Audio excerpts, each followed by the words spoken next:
Okay, so for the next little while, we get to get into Poppy Land here. So I'd like to introduce myself. I'm Jen Kelly. I'm a teacher consultant with Poppy, and I'm here presenting with my lovely co-host and program manager, Lisa. And here is our webpage. If you haven't seen it before, check it out, poppy.ca. We have tons of resources available for you to look at, as well as if you didn't get our handouts for the session today, you can find them here on our homepage under professional learning, if that is helpful for you. As we go along, we have lots of links and things that you can explore through our handouts as we talk about different aspects of our workshop today. Also, there is closed captioning available for our workshop today. If that is helpful for you, it is found on the Zoom toolbar.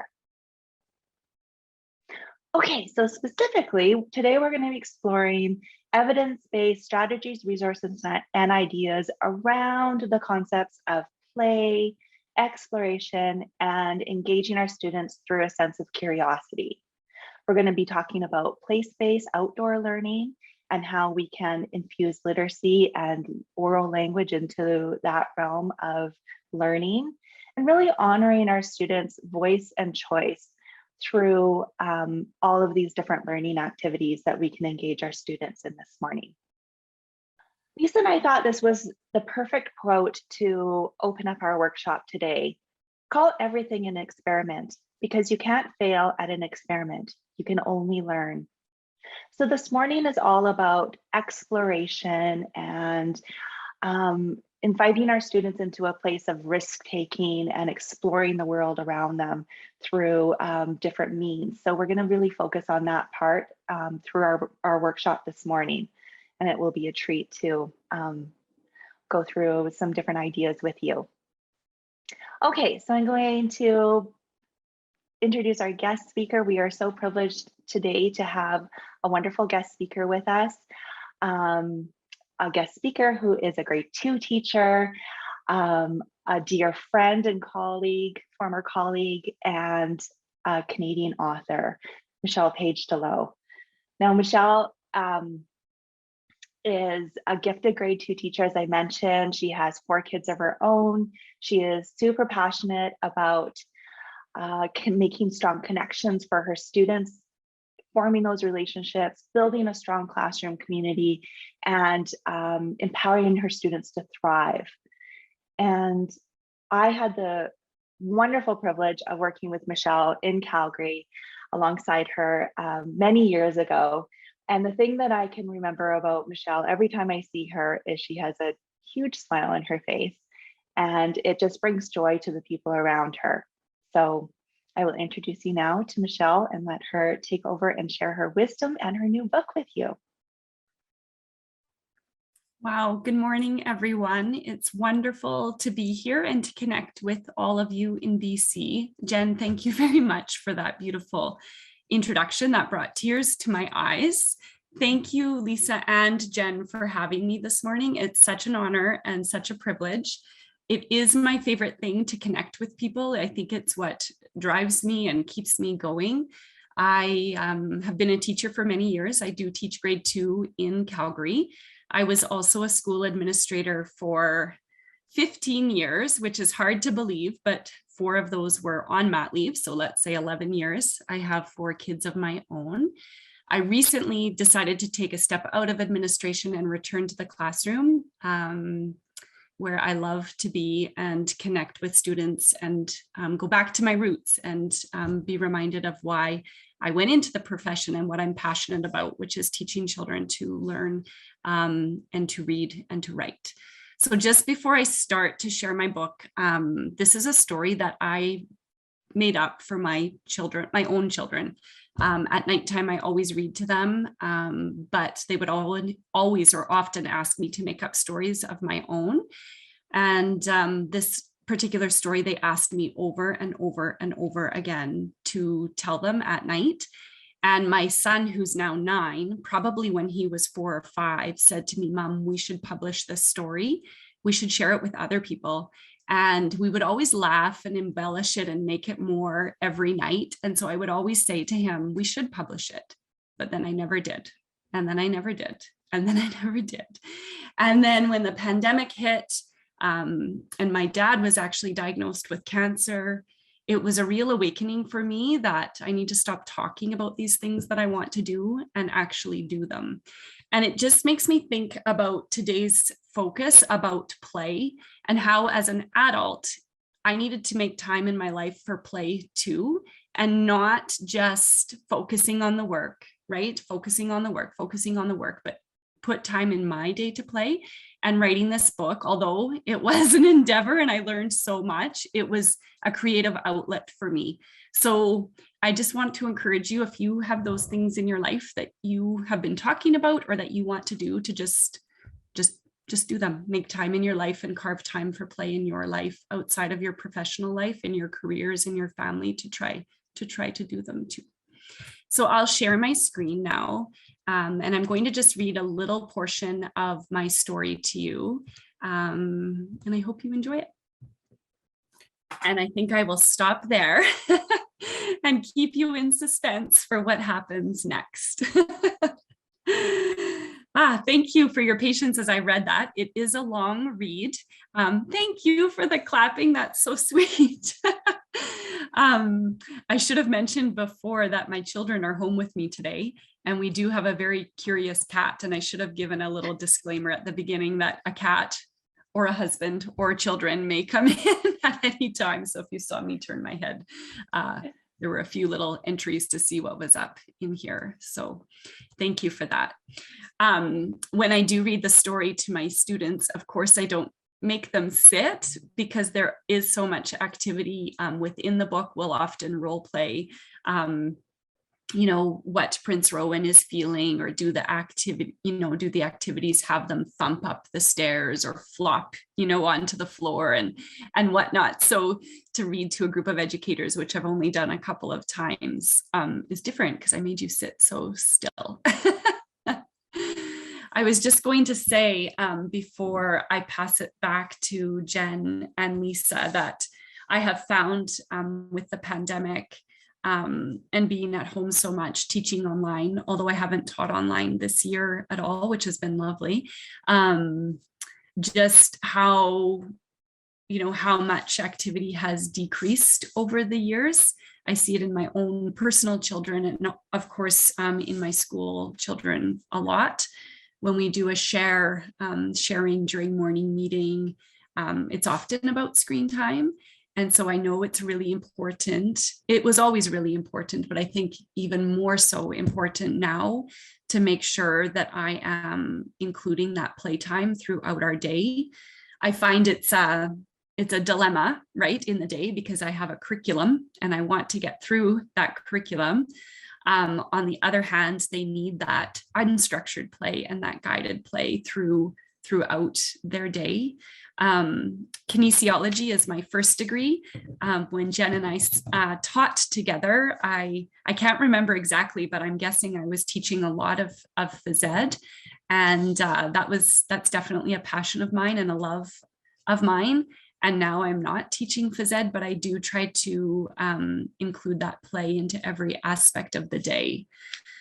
And although I can't stay for the rest of the morning, I just think you are all so blessed to have this resource. And I have spent a lot of time looking through the slides for today, and it has been such a big reminder for me too, even though I feel like I incorporate a lot of it, of how it is important to incorporate that into every aspect of your day. I don't think I wanted to say too much more about that. But I did go down a little rabbit hole into the research of the decline of, both unstructured and structured play, and how I think literature is just such a gateway to incorporate that into our classrooms every day, whether it is having unstructured play set out for them, after a read aloud, or even structured play through center work. And whole group play. And I think it's just so important. I will often give the students an object that's related to the book that we're reading, whatever it is that day, and have them have an opportunity to use their imagination to turn that object into something else. And so, for example, we had a stick. The students were able to take that stick and turn it into something that they thought. So whether it was a fishing rod or a hockey stick, or they used it as a string to fly a kite, just even those tiny small opportunities throughout the day, I think are so important to engage their minds and to allow them to use their imaginations even during structured time. That transition from what Michelle was focusing on with her book and the comments that she made after, just talking about that decline in play, even though we know and there's so much research on how important it is. And when we look at play, it can often get dismissed, just sort of one of those extra things that we don't have time for because of all of the demands of the curriculum. And yet really a play mindset is an inquiry perspective. So in lots of ways, it's very scientific, and it's all of that really wonderful stuff we want to see our students doing. So fostering and following their curiosity, getting them to slow down and have that close observation, noticing, wondering questions about the world around them, and then setting off to answer those questions and find out some answers. So scientific, experimentation, wondering, all really wonderful competencies and skills we want to foster and model and give our students a time and opportunity to follow their own interests and passions and explore the things that they're curious about. So when we look at playful learning, this is an article out of Harvard's Graduate School, choice, wonder, and delight. So these are three key indicators of playful learning. And I think it's a good question for ourselves when we think about how we dedicate, devote, plan, and use our time, not just through our literacy block, but through the whole day and, you know, the weeks and the months through the whole school year. And just as a check for ourselves, is what we're doing in our environment and the manipulatives, the things they have access to, the resources and the learning activities, are we building in opportunities for students to have choice so that they can experience wonder and delight in their learning? So for us, part of that is moving literacy beyond thinking of the traditional text and paper and pencil, and really fostering all of the thinking and the communicating and the reflecting and the collaboration and sharing. So a lot of the core competencies, how we can foster those transferable skills as part of some of the work that we do with them, with their reading and their writing. And this comes from the Play Today handbook from the Ministry of Education. And so this is a continuum of play. On the left there, you see it's the most child-directed, most open-ended free play. A lot of us primary teachers, we give our students time there with centers. This time of year, maybe it's outside for 10 or 15 minutes here and there when they need to burn off some energy and get energized.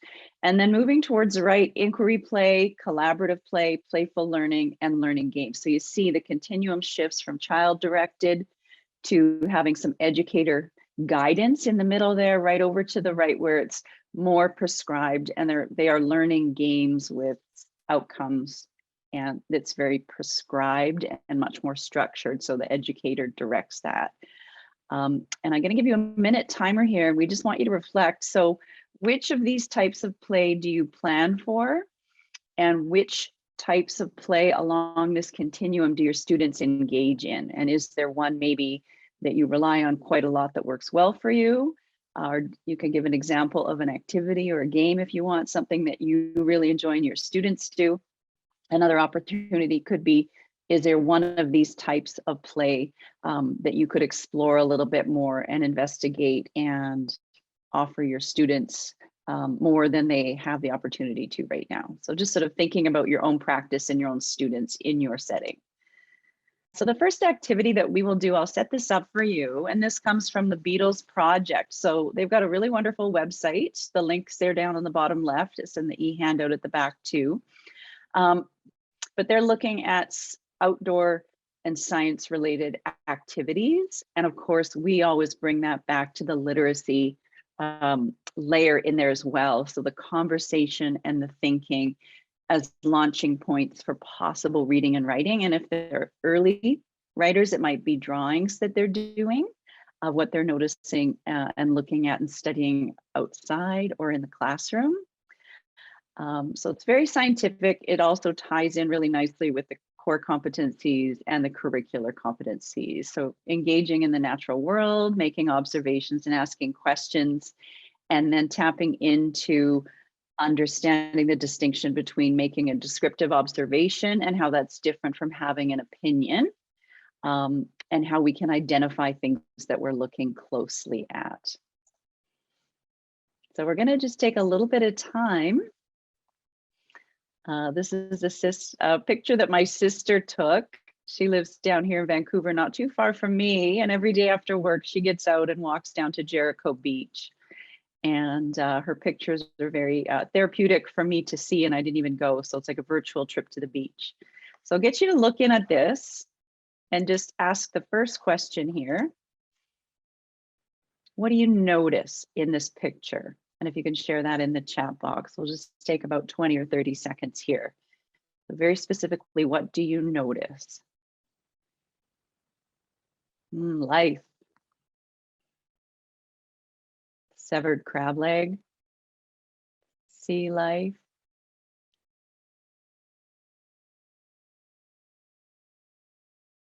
Beauty, sea lettuce, yeah. Yeah, vivid colors, brilliant colors, variety of color and texture.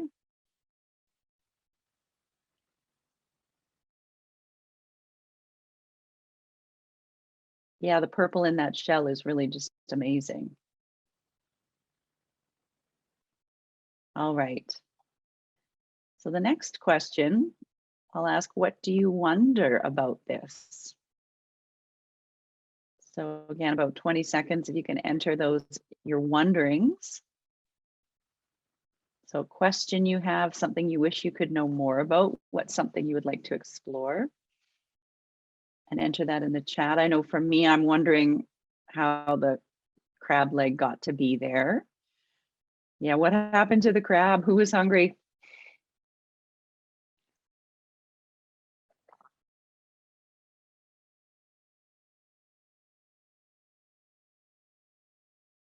Oh, good question, Shauna, how they're connected in their life cycles. And I'm thinking about texture and touch too. And with the green stuff there, so that's seaweed or sea lettuce, I'm wondering what it feels like. Yeah, how long ago was high tide? Good question, Jen. Things look a little damp, but there's not a ton of water. Yeah. So if it's, a lot of us for BC, a lot of the year it's rainy, so it's not easy to go outside. So pictures are a nice way to do this. If you have photos from your community, this could be a routine that you did as well. Students you could encourage them to take pictures when they're out in the world with their family. They could bring in their own photos and share them and take turns going through. Students. Oh, thanks for that link. Maria shared a link. Yeah, for photos, fabulous. Okay. And the very last one, we're going to ask you to make a connection. So what does this remind you of? And because we're all different and we're all over the province and different life experiences, this is going to connect and remind us of different things. Thanks, Emily. Reminds you of home.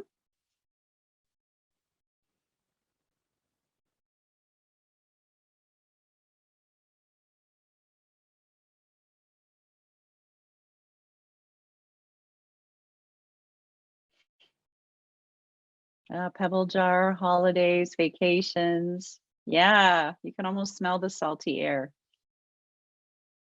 Yeah. Yeah, thanks, Shauna. Yeah, I grew up in White Rock, so the beach looks a little bit different there, not quite so rocky in points, but I definitely have a long history of finding lots of crab parts on the beach. Yeah. Yeah.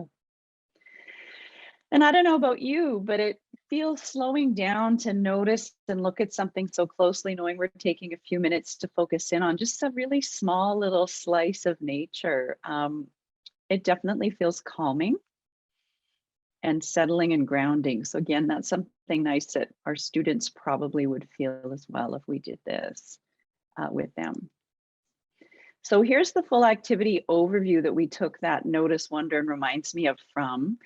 You can see it's got lots of steps. You could take a long time with it and go more into inquiry and some extension activities. So on the Beatles Project website, they have lesson plans with full-on scripts and everything for this activity and others. If you are interested, we encourage you to check it out. We thought it was a really wonderful website.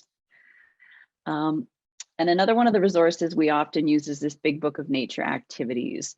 And one of the things they suggest, or the way that they frame taking a nature or a forest walk, again, it kind of legitimizes it and reminds us of all of the competencies and the skills and the strategies that students can call on, that we can really explicitly and intentionally call out to show the students this is what we're doing. So if we look at the means of engagement there on the left, when we're outside in nature, we can be noticing, identifying, sketching, and labeling things. The living things that we can notice, identify, and describe. So there are categories there of plants and animals. A lot of rich discussion, vocabulary, learning and understanding about some of these sort of in a scientific way. And then also the descriptive language and the communication opportunities. So looking at qualities and attributes of things, some describing words, and then also honoring our students' questions. And then maybe that sends us back into the classroom to do some research at the library or online, so that we can let them honor and follow their curiosity. Now, I had the pleasure of joining some kindergarten students for a forest walk recently in the last couple of weeks. And what I noticed was, what I observed, I guess, in the students was the many ways that they engaged with nature. So I saw a lot of students interacting with trees and sticks and moss and really getting their hands into it and seeing what it felt like, what they could do with it. I saw students collaborating through some, making up play through their own rules. I saw students acting out dramatic events in the forest and making up drama-based play. I saw students being kind to each other, really noticing who was being left out and who needed to be included, and making sure everyone was okay. And as well, I noticed students having really interesting dialogue around their learning. So these were some of the scenes. As you can see, they were testing out strength of logs that were on the ground and trees that they were climbing. They were looking at those mushrooms and working with a teacher to identify them in, the teacher had a guide of mushrooms, and that was really interesting for some students to notice what kind they were and some of the life cycles of mushrooms in the area. And when we focus in on dialogue, this is some of the dialogue that came up with students who were working collaboratively on creating a story through nature. Okay, so when we consider all the different benefits that our students gain that I just mentioned when they were, working collaboratively and being out in nature and taking risks and, testing out different materials, let's zoom in and really think about what a child needs to consider when planning to climb a tree. Okay, so another way that we can really connect our students through more curricular content is, a language arts and scientific kind of connection is connecting the seasons with our senses, or what it feels like to be outside, and what it tastes like and what it smells like, and all of those different things that we can tap into when we're working with students. So after a workshop where we talked about this, one of the teachers in the North Okanagan Shuswap School District did this with her students, and her students came up with some amazing, brilliant poems. So I'm going to read a couple to you, and then I'll give you a moment to browse through the rest. Spring looks like green trees in the schoolyard, sounds like baby goats bleating and baying, tastes like jelly beans in my basket, smells like pollen in the air, feels like dew on the grass. Summer looks like kids playing in the park, sounds like people laughing and having fun, tastes like ice cream melting on my tongue, Smells like burgers on the barbecue. Feels like hot and sunny days at the beach. I'll just give you another 10 seconds to read through the others. We're going to start the second half with looking at specific literacy experiences that we can design for our students to foster that sense of engagement and directly connect to thinking, talking, reading, and writing. So combining all of those different skills that we want our students to engage with through one activity so that we have that reciprocity of learning in many different areas that allows that deep thinking and connected thinking through our different ways that we engage with text. So we're going to do that by some pre-reading activities, looking at what do you notice, specifically about one of the pictures from the book that we're going to be reading. This allows for a lot of theory building to happen and prediction and some, connection to the story. We're going to do some talking about that. So hearing other people's perspectives and voicing our own opinion. So listening to what other people are connecting to and what they're noticing and the theories that they're building. And then we're going to do some reading. So we're going to look at a book or listen to a book, I guess. And I'm going to stop it throughout to see what the character might be thinking at certain points. That brings a lot of inferring and a lot of deep level thinking about character analysis. And then we're going to connect that to writing. So we're going to notice how a character might develop over time and use those thinking moments to see how a character develops over time and how it enhances story plotline. Okay, so the first thing that we're going to do is take a look at a page from a story that we're going to be reading shortly. And what I'd like you to answer in the chat box in the next minute is, what do you notice? So just looking at this picture, what do you notice? Excellent. So many of you talked about the bear and how he looks a little angry or annoyed and wondering about that. Some of you mentioned movement, and that's interesting because I hadn't picked up on that before. Of course, there's lots of movement in this picture, but I hadn't, that's a different perspective than I had considered before. So thank you for that. Michelle talked about gardener angst. What a great triple scoop word, Michelle. That's wonderful. So we're noticing, oh yeah, and the bear's wearing shoes and clothes, which is a little different from the bears that we see out in the wilderness in BC. So we have some ideas about what might be happening in this book just by doing this quick pre-reading activity. You're starting to build some theories. You're starting to probably question, wonder about things. Why is the bear so angry? What's going on? What's the connection between the bear and the rabbits? Okay, so now that you're super excited to read this book and you're very engaged, we're going to take a look at the book. Now I'm going to stop it at certain parts through the story. And like I said, I'm going to have you write down what you think the bear might be thinking during the certain parts that I stop. One way that we can connect it to writing is to have our students reflect on what they thought bear was thinking throughout the story, just like you did in the chat box.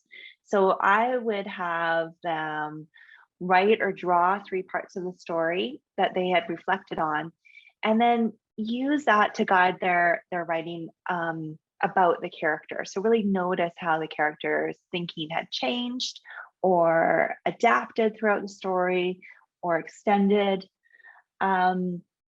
Once they get used to considering what the character is thinking throughout the story, you can have them do this independently with their own book that they're reading. And what I've done in the past is just given students 3 sticky notes and had them draw thinking bubbles on the sticky notes. Of course, all of our students love to get sticky notes that they can work with, so it's a big incentive.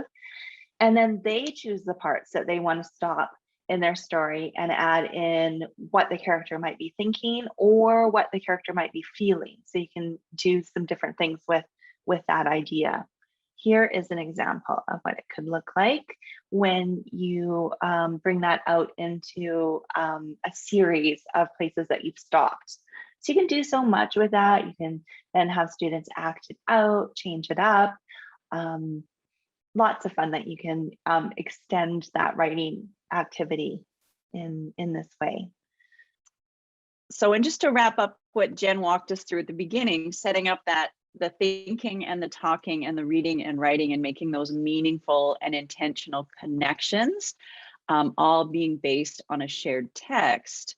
When we look at what the strategic actions that we're supporting, modeling, and having our students practice here, these types of activities and the pausing and the intentional activities, questions, and sharing around even just a simple short read aloud allows the students to develop and sort of build up those the muscle memory and the skills for thinking within and beyond and about the text. So this is a Fountas and Pinnell wheel. They've broken it down. This is their systems of strategic actions for what readers need to do. As you see, it's complex and there's a lot, but it's into the blue and the green and sort of that maroon burgundy color.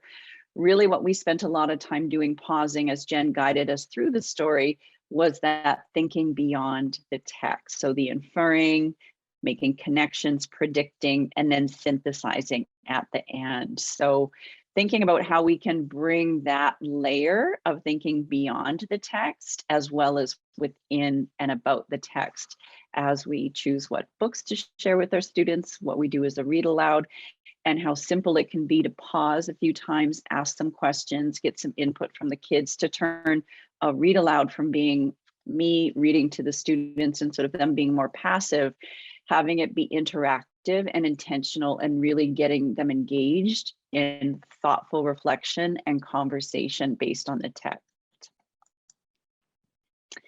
And so now we're going to shift into looking at writing and how we can support a culture of writing in our classroom. And the research on what writers need to be successful and to develop their craft. No surprise here, really, practice and time. Also topics and audiences that matter to them. So that's their voice and choice coming in. Also, and as Jen did with Tops and Bottoms, we really want to nurture and create a storytelling and a listening culture and give them that exposure to a variety of genres, forms, and purposes for writing. Like the students I mentioned that I saw in the workshop I attended, those grade 1-2 students were very keen and motivated to write after reading Tops and Bottoms because they had real purpose and determination, knowing that the bear was their audience and that they were writing to the character, the bear. For us, we can also set up clear goals and give our students frequent feedback where it's in time for them to adjust what they're doing and refine their writing skills and strategies, rather than just at the end after they've written a piece, going through it and telling them sort of all, like, here are all the mistakes you made, here are the things you need to fix, but doing it as a formative piece to help shape their writing and giving it to them in time for them to incorporate it into what they're doing. So in our mentor text too can be really beautiful examples of what good writing can look like, thinking about plot, character, motivation, story arcs, how characters can feel, and then giving our students the time to be able to practice at that too. So just thinking about when we carve out time and lessons and activities devoted to writing in our class is what we're doing supporting one of these 6 things. And some of the research on brain power and how our brains work, the ways that we loop information and experiences, it comes through different parts of our body. So it's not just a cognitive process. And there is research that shows that movement and gestures and sketching can be 3 things that help support thinking and writing. So it strengthens those neural pathways, it builds those connections in their brains and reinforces these new strategies that we're teaching our students for writing. So ways to do that besides movement, gestures, and sketching, having students be in conversation with each other, having the chance to teach other students about something that they might be an expert at, something they know about, and being able to ask questions of each other. So knowing that that's the brain research on strengthening and helping to really transform their writing strategies as they build them, can we build in time for students to draw every day and then talk about what they've drawn, and looking at that as a foundational piece and an early example of what writing can look like for students before they get to that more traditional sense of writing full sentences and paragraphs that we think about more so as they shift into intermediate. So one of the nice organizational tools we can do that also helps students offload information from their brains and organize the information they do have and that they do know in a way that makes room for more thinking. So this is a tool, we have examples of it that we do physically in our environments. This is also something we can do cognitively and mentally to help our students with engagement, organization, and managing what they know. So this is a really beautiful analogy for a visual. Probably most of us have one of these, maybe in your kitchen. The junk drawer. So here's a whole bunch of stuff, sort of the random collection of things: chopsticks, sunglasses, scissors, tape, glue, pens, sunglasses, all of that. And then if we take that and reorganize it, and you look at the difference, so it's all the same things in that big container, but within the bigger container of the drawer, it's been organized into categories. And so if you think about retrieving something, it's going to be a lot easier if there's a specific zone within the bigger drawer, a lot easier to see what you've got and to make sense of it. Like, okay, I have a lot of pencils. I don't need to collect any more pencils, or look at these receipts. Maybe I should do something with these, or can I recycle some? Do I still need them? So it lets you really have a good look at and an understanding of what's the information, what do you have? And maybe you might think, oh, okay, there's something I don't have here that I should add to it. So can we set that up for our students? So we are going to do a quick jot here. We've done this workshop in the past and we've had everybody do the same topic. And that would be something that I would do if I was introducing quick jot as a routine or an activity. I would lead the class in a whole class activity on the carpet. I'd be on the whiteboard or chart paper, and we would do it together. And I would be the demonstration and I would do the modeling, and it would all be about one thing. So example we've done before is about trees and jotting down all the words you know about trees. So what we're pretending today is we've all done this a few times. So you kind of have a sense of what it's about. This time here, you have some choice. So pick one of these things. So we've got a frog and a cat, hockey, a campfire, or a shark. So something for everybody maybe. And what I'm going to get you to do, I'll give you a minute to jot down all the words that you know about whichever one of these 5 that you've chosen on your topic of choice. Okay, fantastic. Well, thank you all. The next phase, what we're going to do now is we're going to do the junk drawer organization. So I'm going to give you another 30 seconds. And can you sort your words that you've already come up with into categories? So this is like a really good cognitive skill as well, and analytical, because you just wrote down the words as they came to you. They're not going to be naturally in an order, but can you sort them into 3 or 4 or 5 categories? And write down what those categories would be, and we'll do a really quick share after this. All right. Well, chances are everyone's got different categories. You picked different things to focus on for your choice. But I am guessing there's some overlap and some commonalities. So again, you could have this be you could be focusing on animals if you did want to make a really nice tie into science. And students could choose an animal of their choice. So regardless of the type of animal, you may have some similar categories. These age-old categories that we've been teaching our students about forever. So looking at appearance, behavior, diet, babies, habitat, maybe cool facts is a catch-all extra category for sort of things that don't neatly fit into the other ones. So and if you chose hockey, and it could be a game, right? So it could be soccer, it could be volleyball, it could be basketball, it could be Hungry Hungry Hippos or Monopoly. So it could be a board game, it could be a card game. And then maybe these are some of the categories that you had. So what are the rules? What equipment do you need? What are the positions of the players? What's the scoring? How do you win the game?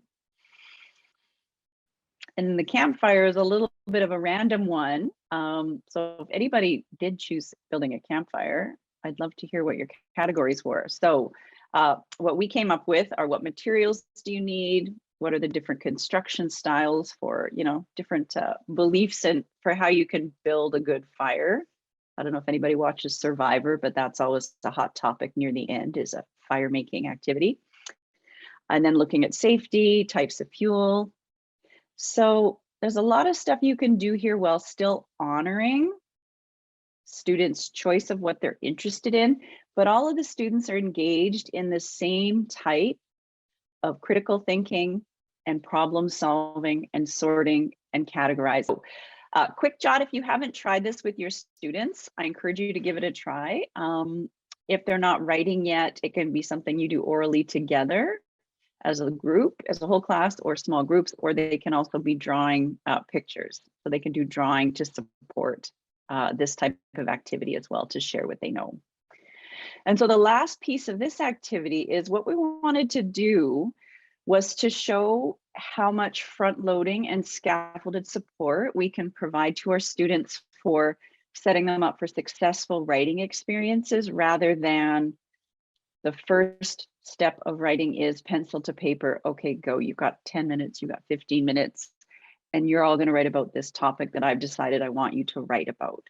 So I was in intermediate for a few years teaching grade 4 and 5. And I do think sometimes in my early days, I cringe thinking of how I had my students just, okay, everybody pull out your journals or get some paper, let's do some writing, go. And I think that was me and my own bias of how much I enjoyed writing. And I found it quite easy, that I was keen just to get started. And then digging into some more research and my own professional development around literacy, looking at how many of our students need and benefit from breaking it down into smaller bite-sized chunks. So we started out individual brainstorming. Once you chose what you wanted to write about, you did a quick jot. You then did some sorting. Ideally, if we had more time, we would have had you chat with a small group, either in a breakout room. If we were in person, we would do it at your tables and have some conversation about this as well. So if you were now going to start to do some writing about your topic, how do you think this process that we guided you through could help support you or your students to set you up for a successful writing experience? So any connections or thoughts, feel free to share that in the chat box. So thank you for sharing your thoughts and connections and experiences with that. That's wonderful. We always find out about some really neat things when people share what they've experienced. Lucy Calkins, Units of Study in Reading and Writing. This is a lovely quote from her that we think summarizes what Jen and I were trying to highlight and share examples of. So if we give our kids a chance to talk before and do some writing, both of those give us that concrete, visible way for learners to do the thinking work that later they will internalize, and it becomes invisible because they've just got it and it's automatic, as they do with their reading. And to circle back to some of those nature numbers, when Michelle was talking about how much kids are inside and how much screen time they have, this we found kind of striking as well. So some staggering numbers here. For advertising, screen time, logos, in stark contrast to the number of plants and animals the average child can identify. That's kind of shocking. And I think for my generation, we did have a lot of free play. We were outside after school playing, didn't get a lot of TV time. And if you did, there were 13 channels. So it's sort of like a bit different in terms of the options that are available to us now. And I loved how Michelle weaved through the repetition through her story about Prince Rowan saying, this is boring, this is boring. And he was bored because he wasn't allowed to do anything. But for our students, that giving them the chance to be bored gives them the opportunity to get creative. Yeah, rural versus urban for sure. Yeah, these are North American stats. So they did look at Canadian and American kids in their numbers for sure. And it's going to be very different. Having been up to Haida Gwaii, I don't think I'd be seeing lots of corporate logos, but you think of even clothing that kids wear and stuff that they do see online. So yeah, the number of hours in front of a screen per year, I think, that works out to over 3 months out of the year being on screens, whether that's phones or tablets, computers, TVs. It's a lot. So if we can do what we can, when the weather cooperates and the conditions align, that we can get our students outside. There's a great quote from Sir David Attenborough that's, people won't care about what they don't know about. And so part of our job as educators can be to expose our students to the natural world around us with some intentionality, that scientific hat on, and doing the observing, the noticing, the wondering, and connecting, and then having that fuel answering their own big questions, doing research together, looking at reading and writing experiences, and talking and sharing about what we're discovering from the natural world around us. And that we can be that guide or a co-researcher, a partner in research with them to help them along their journey. So again, it's very different from when we were in school, pre-Google and all of that stuff. The teacher was at the front, they had all the information, and it was a one-way conversation. They shared the information with us and how much we had to do writing and memorizing as norms as a kid growing up in the dark ages a long time ago. And so you look at now that we can be co-creators of knowledge and learning and new understanding with our students and discover things together, and we can model the enthusiasm and the curiosity. Our young kids, especially primary, are so innately, naturally curious. They ask hundreds and hundreds of questions a day. And there is research that shows by the time kids get to high school, often that the curiosity and the wonder and the excitement and the questions really decrease over time. And so if we can foster that and encourage it and strengthen it in primary, maybe that is something that will endure with them and survive getting up through secondary. So here are the links and the resources that we use to put together the workshop today. So anything that's blue is a hyperlink. So if you have the e-handout, you can click on all of these and get to the Play Today handbook, the learning framework, the article from Harvard about play, and that Beatles project. And then the books as well.